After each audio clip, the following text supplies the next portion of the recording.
अगर मैं आपसे पूछूं कि आपने अपनी जिंदगी में हैवानियत और बलात्कार की सबसे ज्यादा परेशान करने वाली कहानी कौन सी सुनी है, तो मुझे लगता है कि आप में से ज्यादातर लोगों का जवाब निर्भया होगा। मगर मैं ये दावे के साथ कह सकता हूँ कि आज की कहानी सुनने के बाद आप सोच में पड़ जाएंगे कि क्या वाकई में कोई इंसान ऐसा भी कर सकता है। मगर अफसोस कि ये सच। आज की कहानी जापान की एक ऐसी लड़की की है जिसने जिंदा रहते हुए भी 40 दिनों तक नर्क से भी बदतर जिंदगी को जिया। ये कहानी जापान की एक 17 साल की लड़की की है जिसका नाम था जुनको फुरुता, जिसके साथ ऐसी हैवानियत की गई कि जब इस केस की डिटेल को कोर्ट में पेश किया गया तो उसे सुनने के बाद एक आदमी वहीं कोर्ट रूम में ही बेहोश हो गया। कहानी शुरू करने से पहले मैं आपको एक वार्निंग देना चाहूंगा कि अगर आप कमजोर दिल वाले हैं तो इस कहानी को ना सुने, और खासकर बच्चे, क्योंकि हो सकता है कि ये कहानी आपको बेचैन कर दे।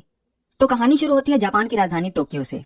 23 जनवरी 1989 को जापान की पुलिस टोक्यो से कुछ किलोमीटर दूर आयासे नाम की एक जगह से दो लड़कों को एक 19 साल की लड़की के साथ बलात्कार करने के लिए गिरफ्तार करते हैं। उनमें से एक का नाम हिरोशी मियानो और दूसरे का नाम जो ओगुरा था, और ये दोनों आपस में दोस्त थे। इसके बाद पुलिस इनकी कुंडली खंगालती है तो पता चलता है कि ये दोनों जापान की एक खतरनाक क्रिमिनल गैंग याकुजा के जूनियर मेंबर है और इनके ऊपर पहले से ही कई छोटे मोटे क्राइम के आरोप भी है। इसके बाद ये छानबीन ऐसे ही चलती रही और तकरीबन 2 महीने से भी ज्यादा बीत गए। 29 मार्च 1989 को जापान की पुलिस को इनके घर से एक महिला का अंडरवियर मिलता है, तो पुलिस अब इन दोनों से सख्ती से पूछताछ करने का फैसला करती है। इसके बाद पुलिस दोनों को अलग अलग कमरों में बिठाकर पूछताछ शुरू करती है, मगर इन दोनों में से कोई भी अपना मुंह नहीं खोलता। इसके बाद पुलिस को याद आता है कि आज से तकरीबन 4 महीने पहले आयासे में ही एक महिला और उसके 7 साल के बच्चे का मर्डर हो गया था, तो कहीं उस मर्डर में भी इन्हीं दोनों का हाथ तो नहीं है। इसलिए पुलिस अंधेरे में एक तीर मारती है और हिरोशी मियानो से कहती है कि हमें पता है कि तुमने किसी का मर्डर भी किया है। पुलिस की ये बात जैसे ही मियानो ने सुनी वो घबरा गया और उसे लगा कि शायद उसके दोस्त जो ओगुरा ने सब बता दिया है, जो कि दूसरे कमरे में था। पुलिस की ये ट्रिक काम कर गई और थोड़ी ना नुकुर करने के बाद आखिरकार मियानो टूट गया और बोला कि हाँ, उसने एक मर्डर किया है। पुलिस के लिए बहुत बड़ी कामयाबी थी, क्योंकि पूछताछ तो वो एक बलात्कार के बारे में कर रही थी, मगर खुल गया एक मर्डर केस। उसके बाद पुलिस लाश के बारे में पूछती है तो मियानो को जगह बता देता है जहां लाश को फेंका गया था। फिर पुलिस उसी दिन अपनी टीम के साथ टोक्यो में ही कोटो नाम की जगह पहुंचती है। यह जगह समुद्र के किनारे बसी हुई थी। इसके बाद पुलिस छानबीन शुरू करती है। थोड़ी देर बाद ही पुलिस को एक खाली जगह पर एक बड़ा सा ड्रम मिलता है जो कि सीमेंट और कंक्रीट से भरा हुआ था, और उस ड्रम में से अजीब सी स्मेल आ रही थी। उसके बाद पुलिस एक क्रेन मंगाती है और उस 305 किलोग्राम के ड्रम को उठाकर ले जाती है। फिर जब उस ड्रम में से कंक्रीट को तोड़कर हटाया गया तो उस ड्रम में से एक लड़की की लाश निकली। लाश जो थी वो बुरी तरह सड़ चुकी थी और उसका चेहरा पहचान पाना नामुमकिन था। ऐसा लग रहा था जैसे इसे मरे हुए 2 से 3 महीने बीत चुके हैं। फिर पुलिस उसके फिंगरप्रिंट से उसकी पहचान ढूंढने की कोशिश करती है, और जब लाश की पहचान सामने आती है तो पुलिस भी दंग रह जाती है, क्योंकि वो लाश उस औरत की नहीं थी जिसके बारे में पुलिस ने मियानो से पूछताछ की थी, बल्कि वो लाश जुनको फुरुता की थी। मतलब कि पुलिस को अनजाने में ही एक ट्रिकी सवाल के जरिए जुनको फुरुता के बारे में पता चला। अगर पुलिस अंधेरे में ये तीर नहीं चलाती तो शायद ये केस कभी दुनिया वालों के सामने आता ही नहीं। खैर, इसके बाद पुलिस ने जुनको फुरुता की लाश को पोस्टमार्टम के लिए भेज दिया और अब इस केस के बारे में हिरोशी मियानो और जो ओगुरा से पूछताछ शुरू की, और फिर उन दोनों ने पूरी कहानी बयां की, और कहानी कुछ इस तरह थी। जुनको फुरुता एक 17 साल की खूबसूरत लड़की जिसका जन्म 18 जनवरी 1971 को जापान के एक शहर मिसातो साइतामा में हुआ था।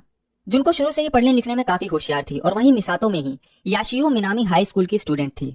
जुनको फुरुता के अंदर शुरू से ही यह था कि पढ़ लिख कर कुछ करना है, इसलिए वो स्कूल में सिर्फ पढ़ाई लिखाई में ही ध्यान देती और पार्टी करने वाले या फिर नशा करने वाले बच्चों से दूर रहती। अपनी क्लास में वो बहुत ब्राइट स्टूडेंट थी, जिसकी वजह से वो उस स्कूल में काफी पॉपुलर थी। अक्टूबर 1988 से जुनको फुरुता स्कूल के बाद एक प्लास्टिक मोल्डिंग फैक्ट्री में पार्ट टाइम जॉब भी करने लगी थी। इसके अलावा एक इलेक्ट्रॉनिक की दुकान में जुनको ने एक फुल टाइम जॉब भी एक्सेप्ट कर ली थी, जिसे वो अगले साल अप्रैल में अपनी ग्रेजुएशन कंप्लीट करने के बाद करने वाली थी। मगर उसकी यही सब खूबियां उसकी दुश्मन बन गई। जिस स्कूल में जुनको पढ़ती थी उसी स्कूल में हिरोशी मियानो भी पढ़ता था, और वो मन ही मन जुनको फुरुता को चाहने लगा। एक दिन मियानो ने जुनको को डेट पर चलने के लिए प्रपोज किया, मगर जुनको को पता था कि मियानो किस टाइप का लड़का है, इसलिए उसने मियानो के इस प्रपोजल को साफ मना कर दिया। जुनको के इस इनकार की वजह से मियानो को बहुत गुस्सा आया, क्योंकि उसे ना सुनने की आदत नहीं थी।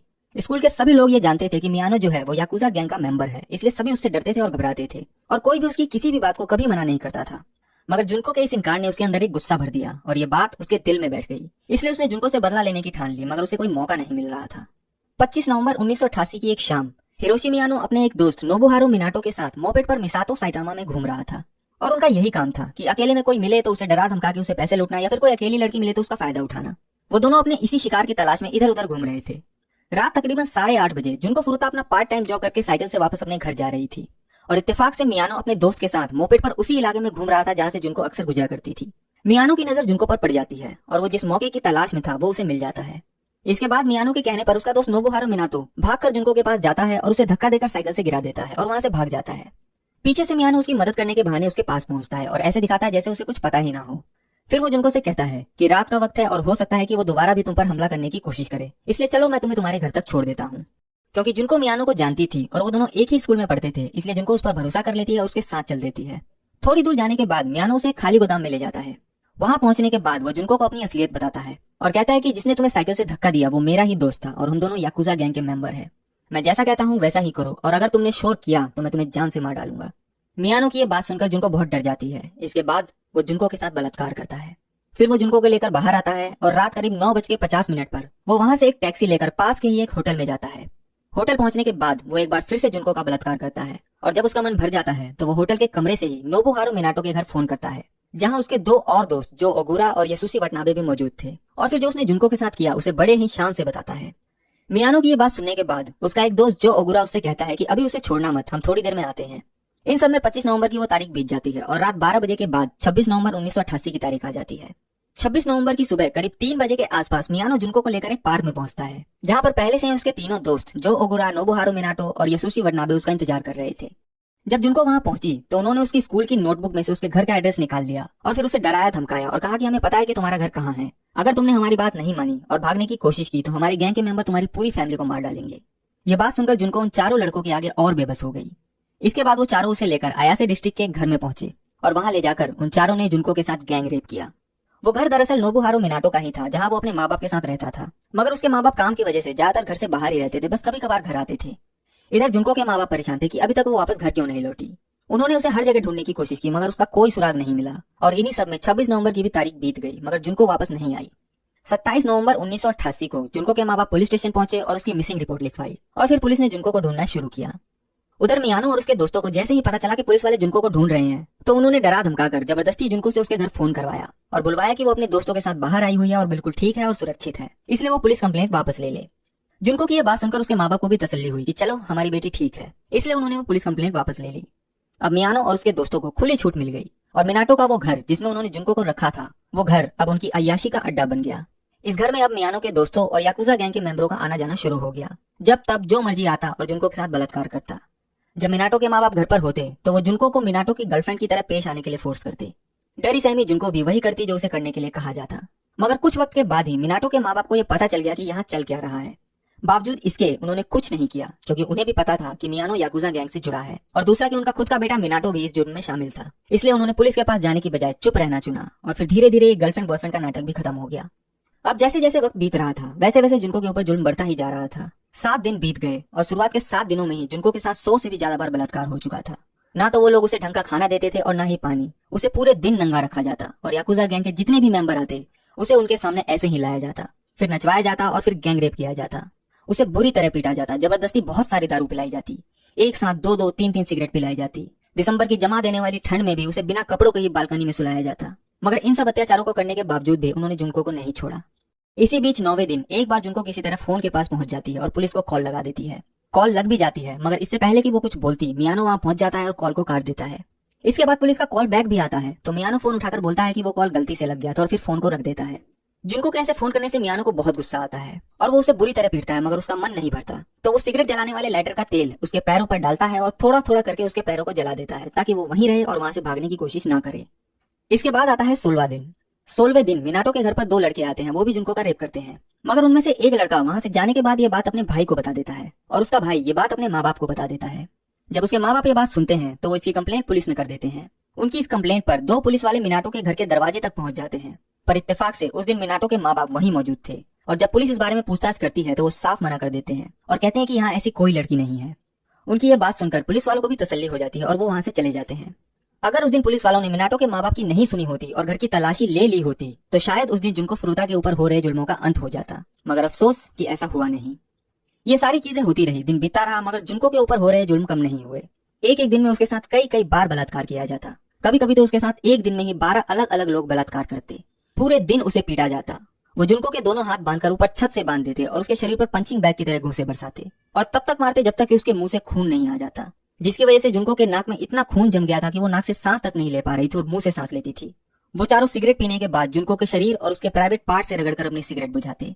वो मोमबत्ती जलाकर उसकी गर्म मोम जुनको के पूरे शरीर पर गिराते और तब तक गिराते जब तक मोमबत्ती की आखिरी बूंद उसके शरीर पर नहीं गिर जाती। उन्होंने लाइटर से जुनको की आंखों की पलकों तक को जला दिया था। उसे जबरदस्ती कॉकरोच खिलाया जाता, उसे उसी का खुद का पेशाब पीने के लिए मजबूर किया जाता। इसके अलावा उन्होंने जुनको के लेफ्ट ब्रेस्ट के कुछ पार्ट को भी काट दिया था। उसके पूरे बदन पर सुई चुभाई जाती, मगर इसके बाद भी उनका वहशीपन कम नहीं हुआ और वो जुनको के प्राइवेट पार्ट में कभी लोहे की रॉड घुसाते, कभी बोतल घुसाते तो कभी कैंची। एक बार तो उन्होंने उसके प्राइवेट पार्ट में जलता हुआ गर्म बल्ब तक घुसा दिया। मतलब कोई इंसान ऐसी हवानियत कैसे कर सकता है? ऐसा सोचकर ही पूरे शरीर में सिहरन पैदा हो जाती है। पता नहीं जुनको ने ये सब कैसे सहा होगा। मुझे तो लगता है कि वो इंसान कहलाने लायक ही नहीं थे। शायद ही जुनको के जिस्म का कोई ऐसा हिस्सा होगा जो जख्मी ना हुआ हो।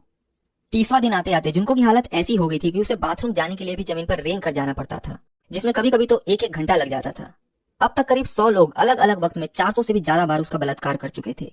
लगातार टॉर्चर की वजह से जुनको के ब्लैडर ने भी कंट्रोल खो दिया था, इसलिए कई बार उसके बाथरूम में पहुंचने से पहले ही उसका पेशाब निकल जाता। उसके शरीर ने खाना पचाना तक बंद कर दिया था। अगर वो पानी भी पीती तो उल्टी कर देती, और इसके लिए भी उसे पीटा जाता कि उसने उल्टी क्यों की।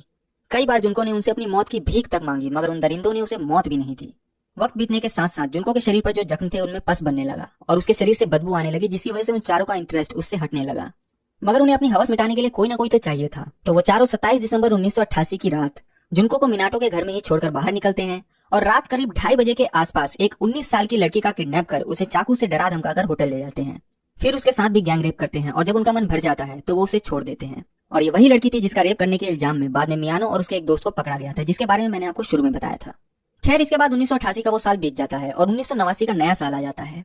मियानो और उसके दोस्त नया साल मना रहे थे और इधर जुनको अपनी मौत का इंतजार कर रही थी।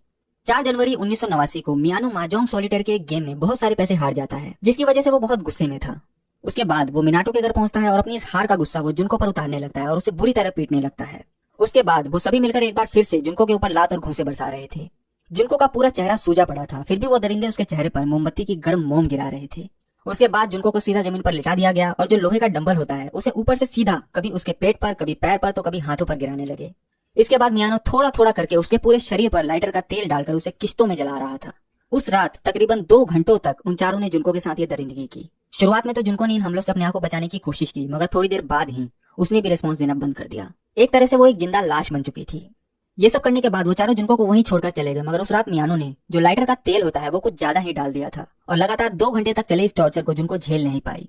और 40 दिनों के इस नर्क को झेलने के बाद 4 जनवरी 1989 की उस रात जुनको की मौत हो गई। और मुझे लगता है कि अच्छा ही हुआ कि उस रात उसकी मौत हो गई, वरना ना मालूम और कितने दिन जुनको के दरिंदगी झेलनी पड़ती। अगले दिन जब वो चारों दरिंदे याकुजा गैंग के साथ घूम रहे थे तो मिनाटो का भाई जो घर पर ही था और उसे भी जुनको के बारे में सब पता था, उसने कॉल करके उन चारों को बताया कि जुनको कल से ऐसे ही पड़ी हुई है और लगता है कि शायद वो मर गई। ये खबर सुनते ही वो चारों भागे भागे मिनाटो के घर पहुंचते हैं और फिर चेक करने पर पता चलता है कि जुनको की मौत हो चुकी है। उसके बाद वो चारों मिलकर जुनको की लाश को ठिकाने लगाने का प्लान बनाते हैं। फिर वो चारों मिलकर बॉडी को 2 कंबल में लपेटते हैं और एक बड़े से बैग में रखकर उसके चारों तरफ टेप लगा देते हैं। इसके बाद वो एक बड़ा सा 55 गैलन का तेल का खाली ड्रम लाते हैं और उस बैग को जिसमें जुनको की लाश थी उसे उस ड्रम में डाल देते हैं। उसके बाद वो उस ड्रम को कंक्रीट और सीमेंट के गीले मसाले से भर देते हैं। रात 8 बजे के करीब वो उस ड्रम को एक ट्रक में लोड करते हैं और उस ड्रम को लेकर कोटो टोक्यो की तरफ चल देते हैं। कोटो जो है वो जापान में एक समुद्री इलाका है और उनका प्लान ये था कि वो इस ड्रम को समुद्र में डाल देंगे, मगर समुद्र के करीब पहुंचने से थोड़ा पहले ही उन्हें एक खाली और सुनसान जगह मिलती है, तो वो उस ड्रम को वहीं फेंककर वहां से निकल जाते हैं। और इसके आगे की कहानी आपको मालूम ही है। जब जुनको फुरुता की ये कहानी पुलिस के सामने आती है तो पूरा पुलिस महकमा हिल जाता है। उन्हें भी यकीन नहीं हो रहा था कि कोई इंसान ऐसा कैसे कर सकता है। हिरोशी मियानो और जो ओगुरा की इस गवाही के बाद इनके बाकी के 2 दोस्त नोबुहारो मिनाटो और यासुशी वटनाबे को भी गिरफ्तार कर लिया गया। मगर यहाँ एक अफसोसजनक बात ये थी कि ये चारों ही नाबालिग थे, तो पुलिस इनकी पहचान दुनिया वालों के सामने नहीं रख सकती थी और ना ही इन्हें मैक्सिमम सजा या फांसी दी जा सकती थी। इसलिए इन्हें जब कोर्ट में पेश किया गया तो इन्हें इनके असली नाम से नहीं बल्कि A, B, C और D के नाम से पेश किया गया। और क्योंकि जुनको फुरुता की जो बॉडी थी वो एक ड्रम में मिली थी जो सीमेंट और कंक्रीट में जमी हुई थी, इसलिए इस केस को जो नाम दिया गया वो था concrete encased high school girl murder case. मगर जब जुनको फुरुता की ये कहानी शुकान बुनशुन मैगजीन के एक पत्रकार ने सुनी तो उन्होंने सीधे इन चारों का नाम अपनी मैगजीन के फ्रंट पेज पर छाप दिया और कहा कि इन चारों दरिंदों ने जो भी जुनको के साथ किया वो किसी हैवानियत से कम नहीं था, इसलिए इन्हें किसी भी ह्यूमन राइट्स का कोई अधिकार नहीं है, चाहे हमारा कानून कुछ भी कहे। इसके बाद जब यह कहानी पूरे जापान और पूरी दुनिया के सामने आई तो सभी दंग रह गए। कहानी ही ऐसी थी कि जिसने भी सुना वो रो पड़ा। जुनको फुरुता के ऊपर हुए इस जुर्म की कहानी जब जुनको की मां ने सुनी तो उनकी भी दिमागी हालत बिगड़ गई और उन्हें साइकियाट्रिस्ट का सहारा लेना पड़ा। जुनको की बॉडी मिलने के 3 दिन बाद 2 अप्रैल 1989 को उसकी अंतिम यात्रा निकाली गई। जुनको जिस स्कूल में पढ़ती थी उस स्कूल के प्रिंसिपल ने उस दिन जुनको के ग्रेजुएशन ना कंप्लीट करने के बावजूद भी उसके माँ बाप को जुनको की ग्रेजुएशन सर्टिफिकेट दी और उसे ग्रेजुएशन से नवाजा। जिस इलेक्ट्रॉनिक शॉप में जुनको ग्रेजुएशन के बाद काम करने वाली थी उस शॉप के ऑनर ने जुनको को वो यूनिफॉर्म भेंट की जिसे पहनकर जुनको उस शॉप पर काम करती। उस यूनिफॉर्म को बाद में जुनको के ताबूत में ही रख दिया गया। अगर जुनको के साथ ये सब नहीं हुआ होता तो शायद अगला दिन यानी 3 अप्रैल 1989 उसकी जॉब का पहला दिन होता, मगर अफसोस कि उन दरिंदों की वजह से ऐसा हो न सका। जुलाई 1990 में टोक्यो की लोअर कोर्ट ने हिरोशी मियानो जो कि इस क्राइम का लीडर था उसे 17 साल की सजा सुनाई और बाकी तीनों जो ओगुरा, नोबुहारो मिनाटो और यासुशी वटनाबे को 6 साल की सजा सुनाई। उसके बाद इन्होंने इस फैसले को टोक्यो की हाई कोर्ट में चैलेंज किया, पर टोक्यो हाई कोर्ट के जज रियूजी यानासे ने हिरोशी मियानो की सजा को 3 साल बढ़ाकर 20 साल कर दिया और बाकी तीनों की भी सजा को 6 साल से बढ़ाकर 9 साल कर दिया। उन्होंने अपने फैसले में ये भी कहा कि इस पूरी दुनिया में ऐसा कोई भी शब्द नहीं है जो जुनको फुरुता के इस दर्द को बयां कर सके। बाद में उन 2 पुलिस वालों को भी उनकी लापरवाही के लिए सस्पेंड कर दिया गया, जो मिनाटो के घर तक पहुंचकर भी वापस आ गए थे और घर की तलाशी नहीं ली थी। मगर वाकई में जिस दरिंदगी के साथ एक 17 साल की लड़की को नोचा और खसोटा गया, मतलब पूरी इंसानियत शर्मसार हो गई। न मालूम जुनको फुरुता ने वो नर्क से भी बदतर 40 दिन उन दरिंदों के बीच कैसे बिताए होंगे। बाद में जुनको के ऊपर कई किताबें लिखी गई, उसके ऊपर गाने और फिल्में भी बनाई गई। कोटो जापान में जिस जगह पर जुनको की बॉडी मिली थी वहां पर एक मेमोरियल बनाया गया और उस पूरी जगह को एक वाकासो नाम के पार्क में तब्दील कर दिया गया। आप आज भी अगर जापान जाएं तो उस पार्क को देख सकते हैं। तो ये थी जुनको फुरुता की दर्दनाक कहानी। एक चीज और कि आप में से बहुत से लोगों की ये शिकायत रहती है कि मैं वीडियो बहुत लेट डालता हूँ, और आपकी ये शिकायत जायज भी है। मगर आप यकीन मानिए कि मैं पूरी कोशिश करता हूँ कि वीडियो को जल्दी से जल्दी बनाऊं, पर क्योंकि मैं यूट्यूब के साथ साथ जॉब भी करता हूँ और वीडियो बनाने के लिए उसकी सही डिटेल ढूंढने और फिर उसे कहानी में तब्दील करने में बहुत वक्त लग जाता है, और जॉब की वजह से मुझे ज्यादा वक्त मिल नहीं पाता, इसलिए वीडियो बनाने में थोड़ा ज्यादा टाइम लग जाता है। पर जिस दिन से मैं यूट्यूब को फुल टाइम करने लगूंगा तो उम्मीद है कि आपको नई वीडियो थोड़ी जल्दी देखने को मिलेगी। मगर आप लोग जिस तरह मेरी वीडियो को प्यार देते हैं और नई वीडियो का इंतजार करते हैं उसके लिए दिल से शुक्रिया। बस इस चैनल के साथ ऐसे ही जुड़े रहिए। मैं आपसे मिलूंगा अगली कहानी में, तब तक के लिए अपना ख्याल रखिए। Thank you very much.